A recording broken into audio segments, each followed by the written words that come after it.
What's up, ladies and gentlemen? I'm Cody Campbell with High Ground Gaming, and today's video is going to be a little bit different than usual. Today we are unboxing and reviewing the HyperX QuadCast S, and we're going to be comparing it to the HyperX SoloCast. You might notice this guy's already out of the box. That's because we actually got this a while ago. I filmed the unboxing for it ages ago, and we just never got around to doing the actual review portion for it. So when HyperX sent us this guy, we decided to kind of bundle them in together and compare the two. So what I'm going to be doing is I'm going to unbox and walk you through the specs and give you my initial impressions of this guy today, and I'll splice in some of that footage from way back when I had hair and I unboxed this guy. And then when we get to the review portion, I'll actually review them together and compare them and talk about whether or not HyperX's top-of-the-line microphone and HyperX's budget option are comparable in any ways, really, and like what the benefits of each one is. Does that sound good? All right, stick around.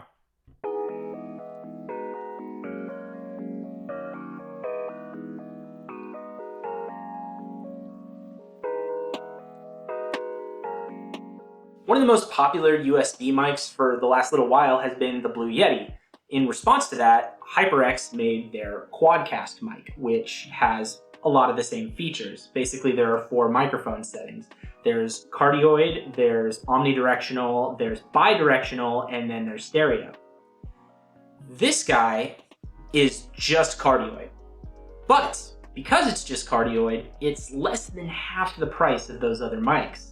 So this is actually really cool because it offers the one microphone setting that most people use at a significant discount from the other USB mics that are really popular right now. Cardioid is the most used setting because it's the one that you use for streaming. It's the one you would use for podcasting if you're recording by yourself. It's the one that you would use for recording a video like this if you wanted to have a microphone right in front of you. It's really for when one person wants to record one voice. It's completely plug and play. Doesn't require any software or anything like that. You just plug it in, you can use it right away. It has a tap to mute button right on top of the mic. I'm a little unsure how I feel about that because there's a good chance when you're trying to mute it, you could accidentally tap the side of the mic and get some nasty knocking noises in there. But we'll see how it goes when we actually use it. It also has an LED indicator, so you know whether or not the mic is muted just by looking at it, which is really nice. And it is compatible with PC, Mac, PS4, and PS5. No word yet on Xbox, so I don't know. I don't actually have an Xbox, so I wouldn't be able to test that. But I would look at reviews if you have it and you're thinking about using it for Xbox, see if maybe you need an adapter or if it just doesn't work. The HyperX QuadCast S has 4 polar patterns. It can do stereo, omnidirectional, cardioid, or bidirectional. That's one of the main things that distinguishes it from the SoloCast, which can only do cardioid. It has a tap to mute sensor, an internal vibration shock mount, and an internal pop filter. It also has a built-in headphone jack, and it has gain control. It has RGB through their NGENUITY software. Obviously, that's not super important for sound quality, but if you're streaming or if you're recording for YouTube or something, having RGB on there can make a difference in your videos. It can look pretty cool. Now, it is officially compatible with PC, Mac, PS4, and PS5. No word on Xbox, but I would look up some reviews and see whether or not it works with those, and they just haven't advertised it. With that out of the way, let's get into the unboxing.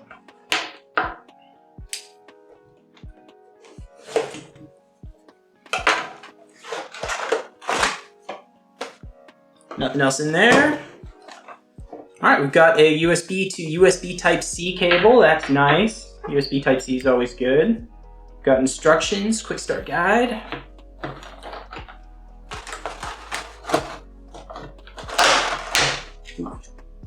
Gotta kind of rough handle that there.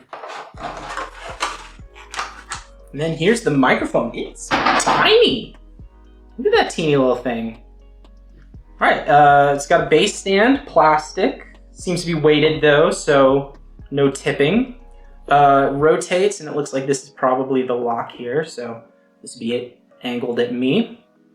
And then Here's the tap to mute button, which is kind of raised. It's got a little dome to it, so maybe it's not going to have as many of those issues as I thought. Looks like the USB Type-C input is in the back, and ooh, look at that. Kind of clicks into place at about 45-degree increments. Very cool.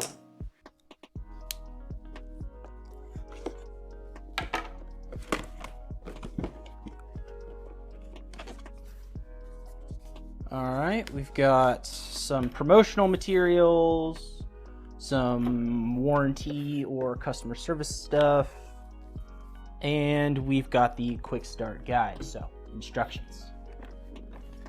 Let's take this guy out of here. All right, looks like we have one of those snap together plastic containers.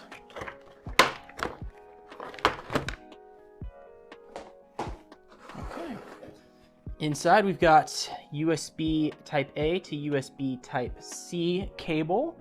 You could probably buy your own C to C cable if you'd like.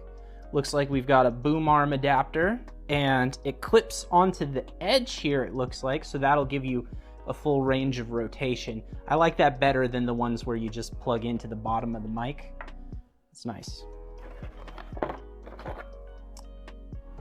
And then we have the microphone itself.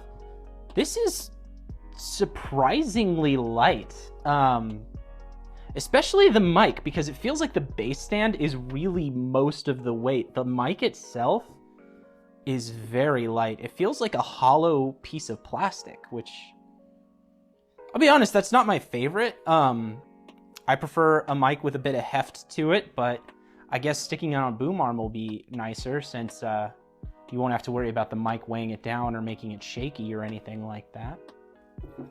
Let's do a side by side.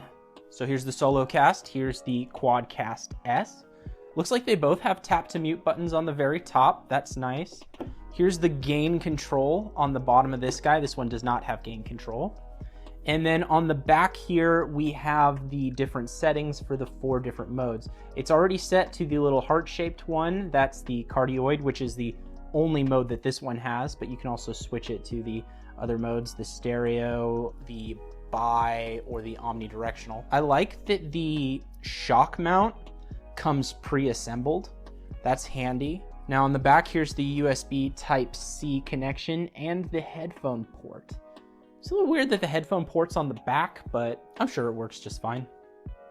Okay, I'm gonna go ahead and plug these guys in. I'm gonna test both of them out, get some sound quality results. I'll compare the cardioid quality of both of them, see if they're comparable, and then we'll talk about some of the features this guy has and whether or not it's worth the extra dough. Be right back. We're back, and it's time to review the HyperX QuadCast S and the HyperX SoloCast. But before we do that, please leave a like and subscribe. I'm gonna start by talking about the build quality on each of these. First of all, it's obviously this one is much smaller. It's got that sort of pill shape to it. It does feel actually heavier than the HyperX though. That could be a pro or a con, depending on whether you just like the feel of a heavy microphone or you want something really light that's not going to weigh down a boom arm. So that actually is a pro for the HyperX QuadCast S, even if it doesn't seem like it when you first pick it up. They both feature push to mute buttons on the very top. They both connect via USB Type-C cables. They both come with very nice braided cables. And they both have indicators for when they're muted. But I will say the HyperX QuadCast S has obviously a few more features to justify its price. It has the gain dial on the bottom. It has the full LED spectrum, which turns off when you mute it. And it comes with the anti-shock vibration mount.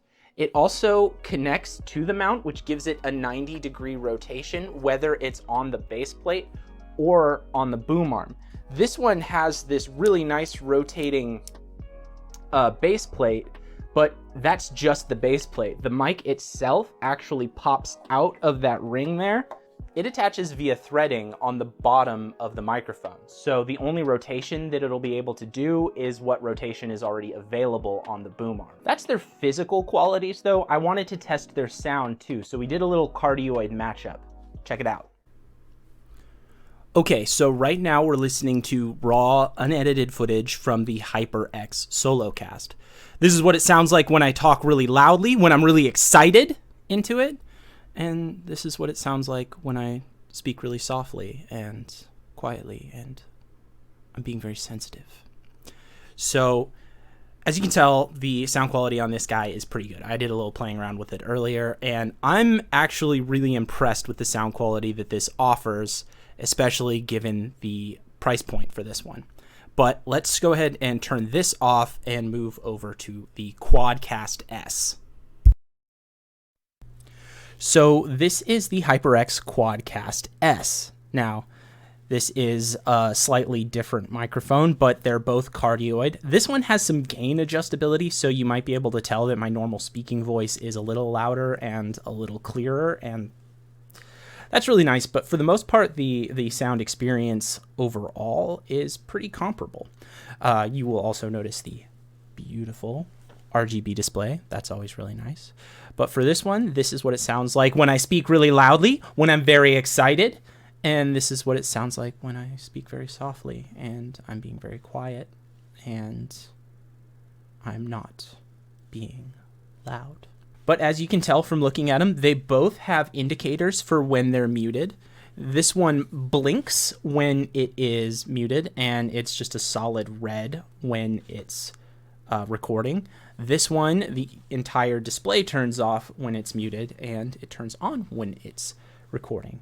Obviously, this one's a little easier to notice, but both of them have some sort of visual representation for mute, which I think is really important. All right, back to the review.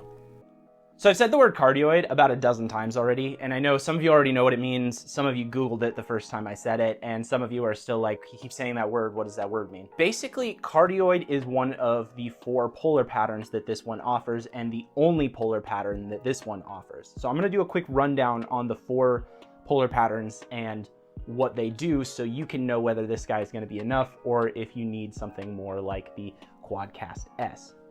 So cardioid is when you're speaking directly into the microphone and you want to block out sound all the way around. Basically, it means it receives a cone shape that comes out and directly into the microphone. So this is really good for one person recording one voice. Like if you're a streamer and you just want to record yourself streaming, you want cardioid mode. If you're doing voiceover, or if you're making a YouTube video or something like that, and it's just you recording into the microphone, you probably want cardioid. Stereo is very similar to cardioid, but it has a much broader cone. Basically, it can sort of receive from the front 3 sides, more or less. That's really good for, say, if you want to record like a panel or something like that, and you just want one mic at the front and you want to be able to capture a whole wall of people. It's also ideal for bands, for vocals and instrumentals and stuff like that. But I will say that this mic is not the best for music. This mic is a condenser microphone, which means it's very good at picking up the subtleties of the human voice. It's not a dynamic microphone, which is what's ideal for picking up the big boomy sounds that you're gonna get in music and lyrics. Then there's bidirectional. Basically, that means it's only gonna be receiving from the front and the back. It's basically 2 cardioid modes, one front, one back. Now, that's great for interviews, is the main one. You put this in the middle of a table with 2 people facing across from each other. You speak into the front, they speak into the back, and that way you can maintain eye contact with a person. You don't have to be crouching side by side like you would with cardioid, and you can record both of you very clearly while blocking out side sounds. Then there's the 4th one, which is omnidirectional, and that is a full 360-degree range of pickup. That would be great for, say, if you have 3 or 4 people sitting around a table to record a podcast, or say you wanted to do like a Critical Role style thing where you put this in the middle of a gaming table and you have everybody playing and you're recording and you just want to be able to hear everybody's voices and just have one microphone. Omnidirectional is the hardest to clean up in post because it's going to pick up sound from everywhere in the room. So you're going to get a lot of white noise, you're going to get a lot of echoing. But if you have people sitting all the way around the room, or you just want to record a whole 360-degree range, it's pretty much the only way to do that.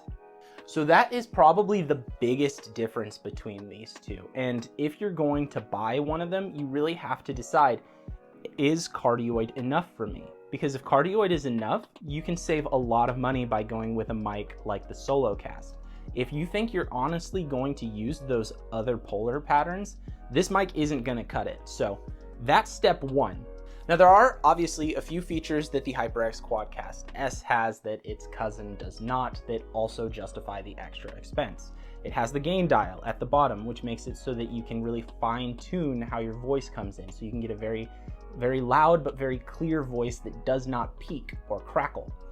That's a really nice feature, and there's not really any way to adjust gain on the QuadCast S, and so that is a significant improvement in this one. It also has software support. It runs with HyperX's NGENUITY software. Now that has a few audio features. You can adjust mic volume, mic monitor, and headphone volume.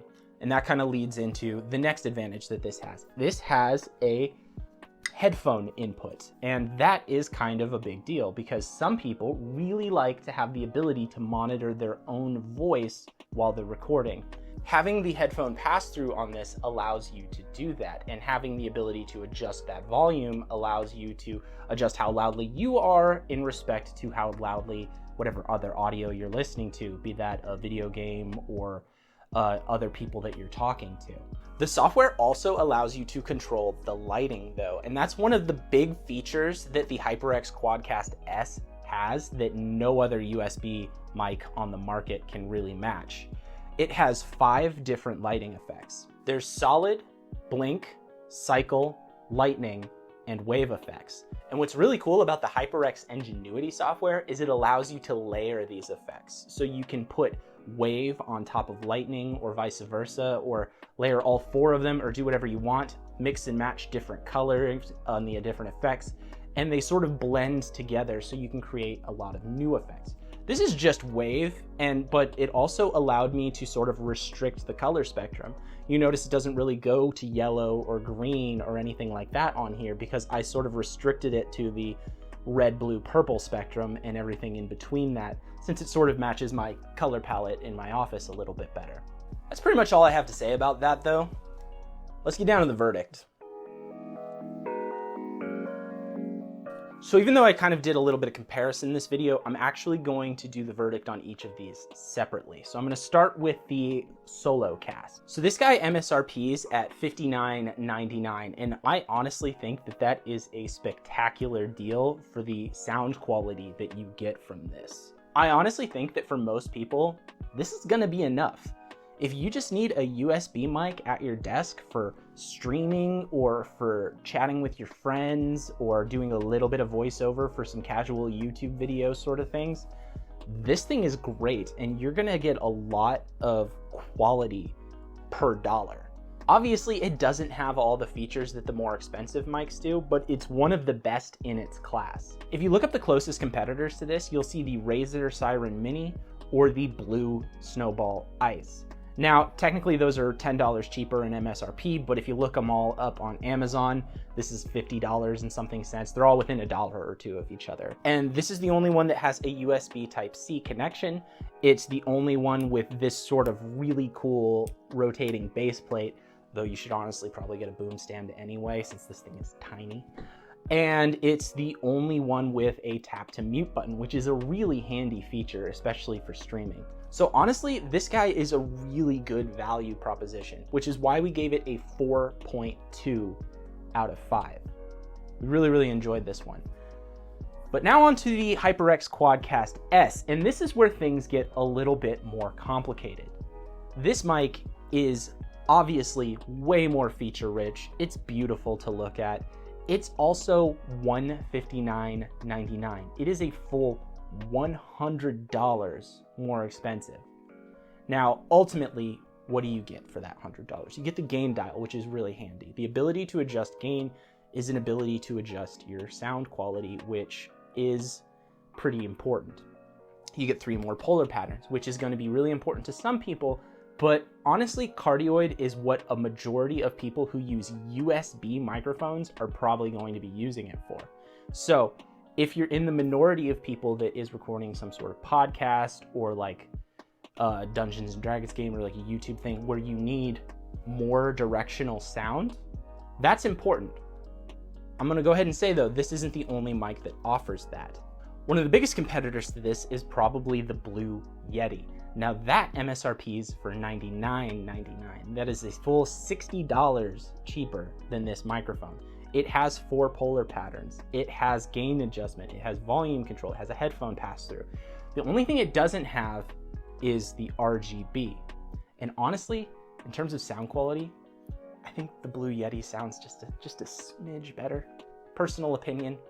I'm not an audio engineer. I'm not an expert by any means, but I do think it does sound a little bit better. So the big thing that you're paying the extra $60 for is the RGB and the fact that it comes with a anti-vibration shock mount, which might save you an extra $10 or $15 since you probably need to get one of those for the Blue Yeti anyway. So is that $60 worth it for lighting? 99 times out of 100, I'm gonna say no. You can get some RGB strips and do some cool RGB stuff in your area for $10, $20. You do not need to spend $60 on it. It doesn't need to be in your microphone, really. There are cases where I could see people really wanting this enough to spend the extra money for it. And that comes down to, what are you making? If you're a streamer and you want your microphone to be part of your set, if you want a really cool looking microphone, you might find this worth it. It's really cool and it's gonna be right in front of your face all the time. And so people who come onto your stream are gonna see it. They're gonna see the cool lighting effects that you made. It's part of your backdrop. So in that respect, I get it. I mentioned like a Critical Role style thing. If you're gonna be plopping this in the center of the table and you're gonna be making YouTube videos or again, streaming something like that, and this is gonna be part of your set, I get it.